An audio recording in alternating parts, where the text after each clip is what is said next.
I had an imaginary friend during my childhood, but lately I've started to see him again. This is a story by SleepyCain.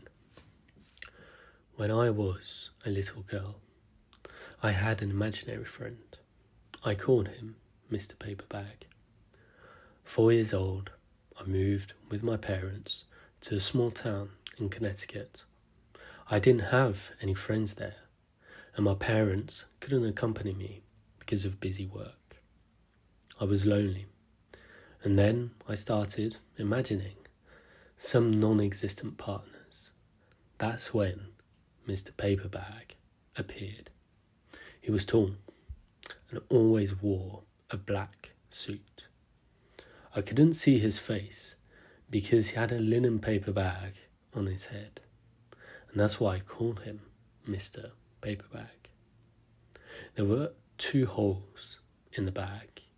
I guess Mr. Paperbag was looking at me through the holes, but I couldn't see his eyes through them. He never talks, but he was willing to play with me at every game, even the stupid ones. He stayed with me for many years. Even after I entered elementary school, I could still see him. When I played games with my friends in school, I could sometimes see him standing alone in the corner, but he would never interrupt me. As I grew older, my life was full of new things. There were more friends around me, so I gradually no longer needed Mr. Paperbag. And one day, he just disappeared. I know it's common to have an imaginary friend in childhood, especially if you're the only child in the family and your parents are busy at work. What I want to say is that several years later, I started seeing Mr. Paperbag again. After graduating from college, my parents divorced and started their own families. I was thrown back into loneliness.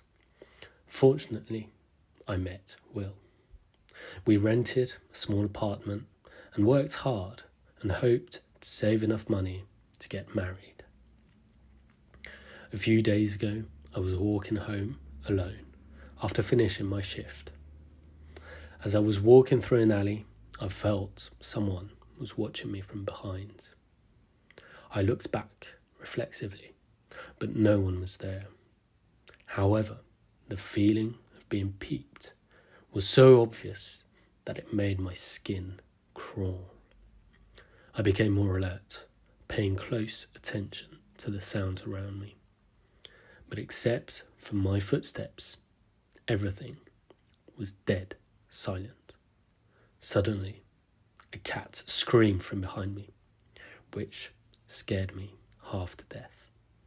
I turned around immediately and found a vague figure in the dim light. Even though it had been many years, I still recognised it was Mr. Paperbag, or maybe just a pervert disguised as that. I quickened my pace and secretly prayed he would not catch up to me. Fortunately, nothing happened. Did you feel like there was someone else here? While eating breakfast, Will asked. No, why? I asked as I drank my coffee. I don't know, I thought I saw someone when we went to the bathroom last night. Will was confused. Have you checked around? I suddenly remembered the weird man I had met. Yes, but I found nothing, he answered. Maybe we're overreacting.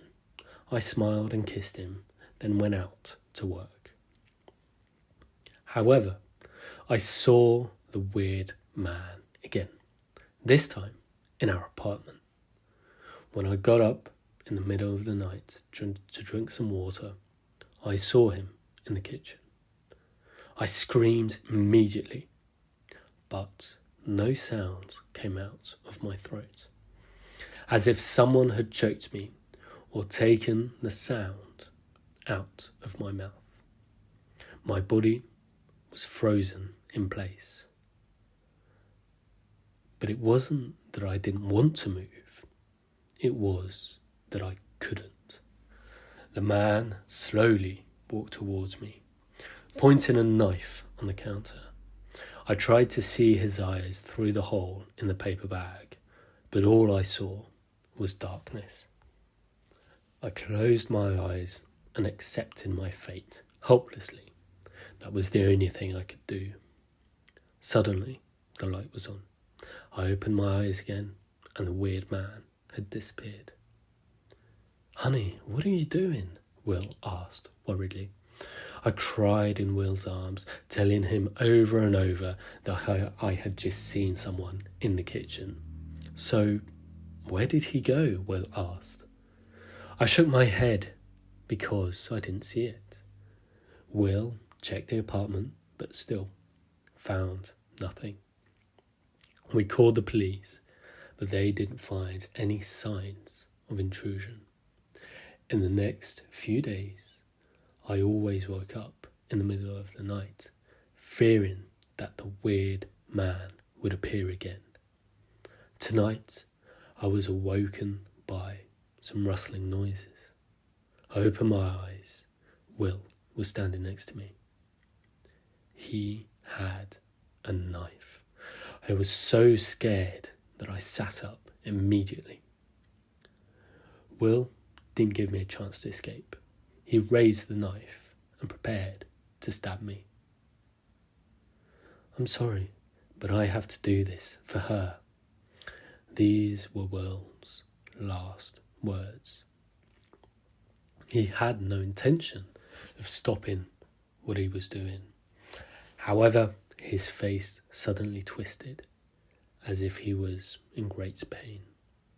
Then his arms were folded behind his back in an extremely exaggerated manner by an invisible force. The knife in his hand fell to the ground.